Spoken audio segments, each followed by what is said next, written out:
This is a partial disassembly for maintenance of a vintage Black & Decker polisher, which I use as a grinder. And it's just 4 bolts that hold the head and the inside part of the motor end, as you can see, and just remove the 4 of those bolts and it comes off easily. I'm just going to clean up the points, the commutator ends here a little bit with some light sandpaper. I don't think I did a video on it, but I filled this part up inside here with grease and gear oil, so that's why it turns pretty quietly, and I can use it. It's a very heavy duty unit, nothing like the garbage they make nowadays. This thing is really powerful. The rotations on it aren't so high, so I like to use a really large blade. I think the rotations are half of normal grinders. It's this one is 110 volts, 6 amps, 4,200 RPM.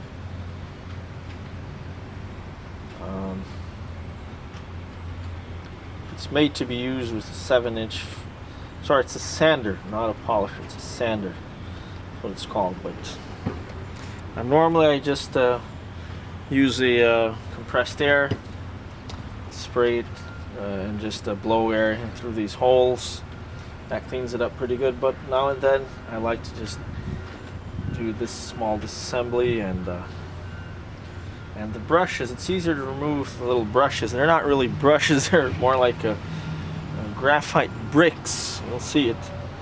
It's easier to remove them before because they're in the slot properly when the armature is in there. Oh, let's not let it get dirty.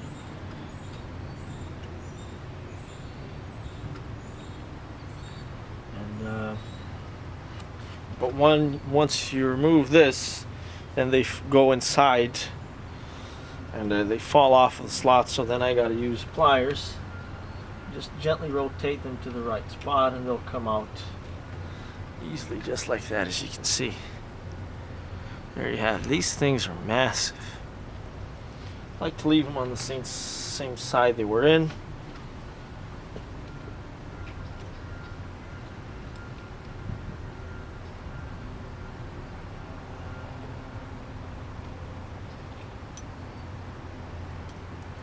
Now once one of them is removed, the other one will also come off on the inside if you prefer.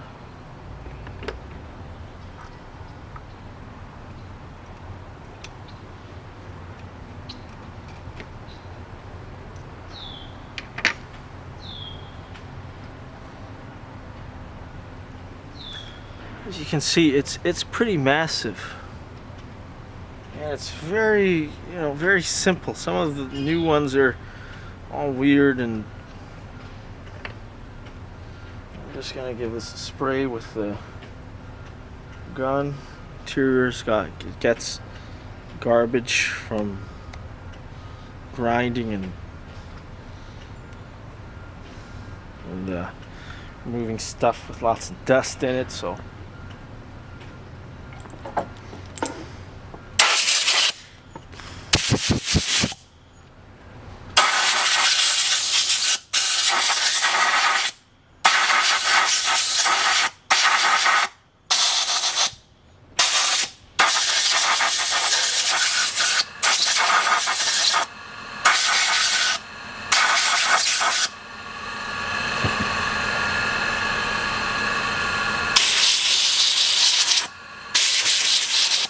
should be enough.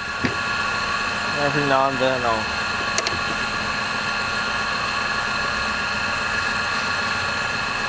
turn some sandpaper on it.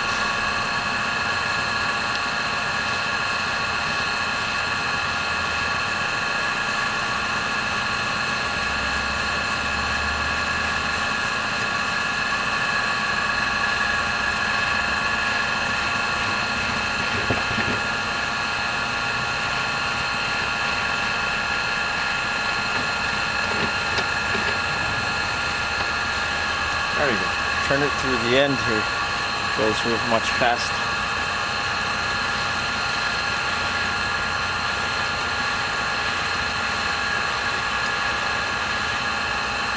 The odd time when I really force the machine, you'll get a little bit more carbon deposits on the armature here. Nothing major.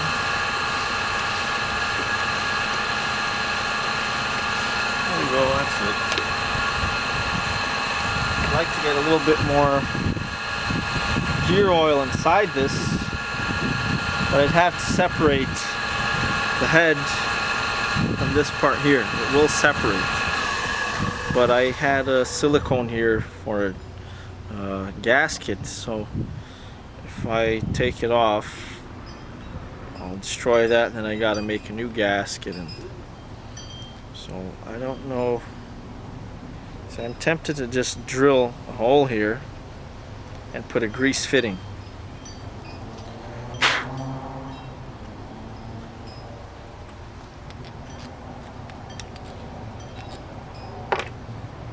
And it doesn't look like I removed these two rings here, but there's a bearing here that's, I think it's press fit in there.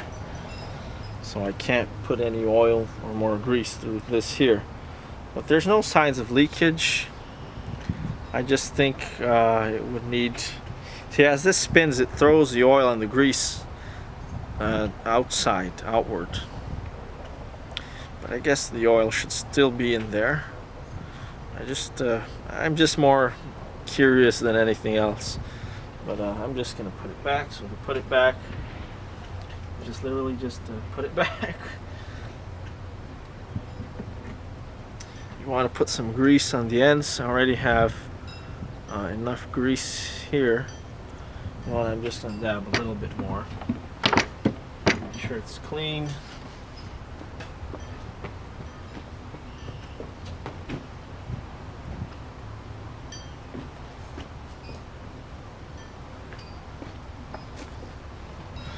Got this grease here, by the way, called Silver Max by Nemco, and I got it because it's 3% moly, extreme pressure grease. EP means extreme pressure, and so in the back says there, high purity 3% molybdenum disulfide. Let's try to see if the camera will zoom in there.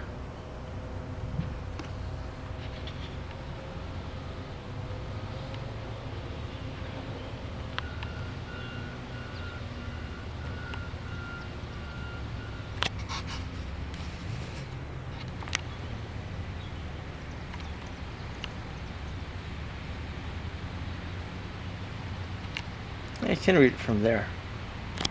Well, that's why I got it, because so according to my research, molybdenum disulfide is pretty much like graphite. It's very soft and very good for lubrication. So my idea in getting this was to actually use this as engine assembly lube. But I actually got the proper lube, which, you know, with these days you can never trust manufacturers, guys. It's something you do at home is usually much better than something that they sell. So that's why I got this, but I might just mix it in engine oil. I don't know, but that's for another video. But I'm just gonna quickly dab some of this stuff here.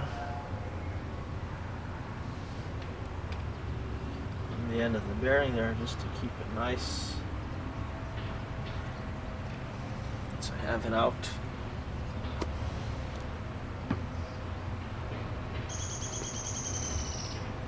Don't want to get too much of that stuff because it'll hit the it'll go onto the brushes here, and we don't want that. Let me spread it around there like that. In the back you can put a little bit more. That's pretty much it. I'll talk a little bit more, probably quite a bit more, being the way I am, about the lubricants, like graphite, moly, molybdenum disulfide, zinc, which is not actually zinc, it's actually zinc, diethyl dichloride, something like that, ZDDSP, or ZDP, or ZDTP as well. That's for another video. So now I just literally just put that back in. That. Wiggle it in there. Just and it's really nice that it's got this little housing here for inspection and cleaning. Gives you direct access to the commutator, or sorry, I think it's called the armature, that inner part, motor shaft.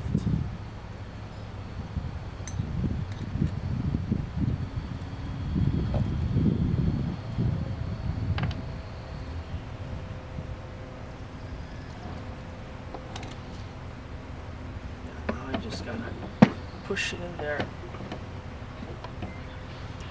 Just give it a light tap.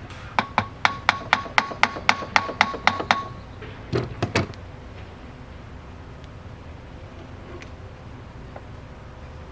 we go, that's in. And I can go ahead and put the bolts back in.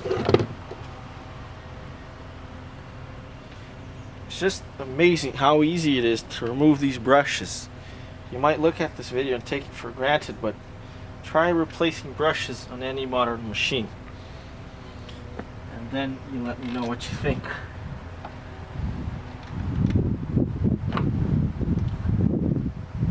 It's a pain in the ass.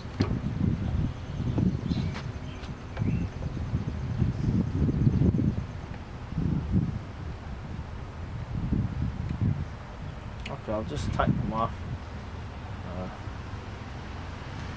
Might as well just watch the video. You gotta tighten these off before putting the brushes in. Not really. You just put the brushes in right away, and look at how easy this is. Put it in the slot. This is one of the best quality machines I have ever seen. Nice brass knob. Put it back in there like that. Don't really have to tighten it a lot.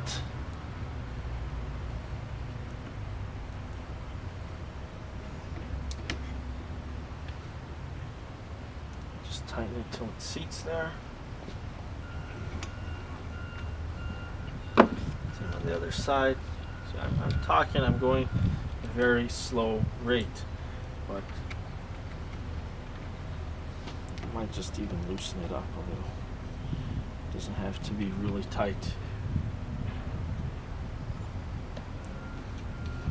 I'll just leave it snug there. If you leave it too tight, it'll wear out the brushes quicker. If you leave it too loose, it'll get arcing, and it will also wear out the brushes. So I'm just gonna put the screwdriver in there. I want to see how much tension.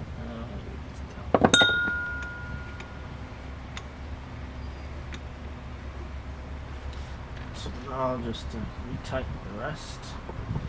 I want to stay to watch the rest. Welcome to do so.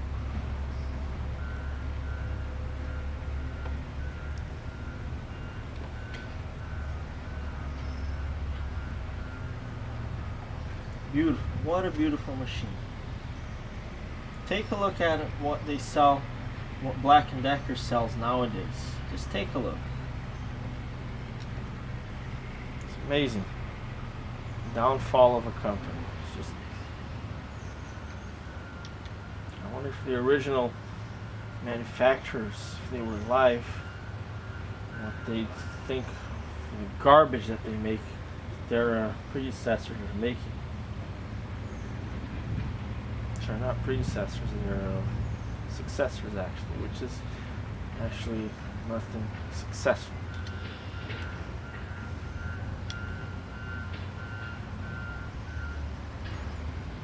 So tighten everything equally. Make sure it's nice and tight and then nice and close. I want to warp it. I really wish it's already extremely quite heavy with the aluminum. It's made of really thick aluminum. But I had a guy come and work here the other day, and he wasn't a big fan of this machine because it was so heavy. But for me, it's fine. You get used to it, and well, I guess I'm a strong guy, but I would prefer that it was steel. But I've got no complaints whatsoever about this machine. So just give it a quick turn like that. See, verify that everything turns smoothly. Again, it seems fine to me. Put the cover back on, and that's it.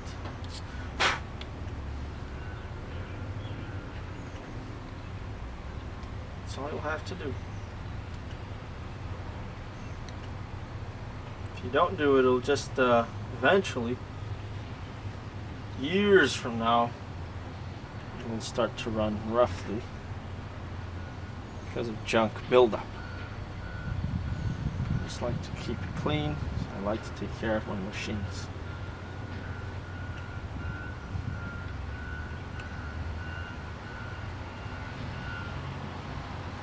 Turn it on.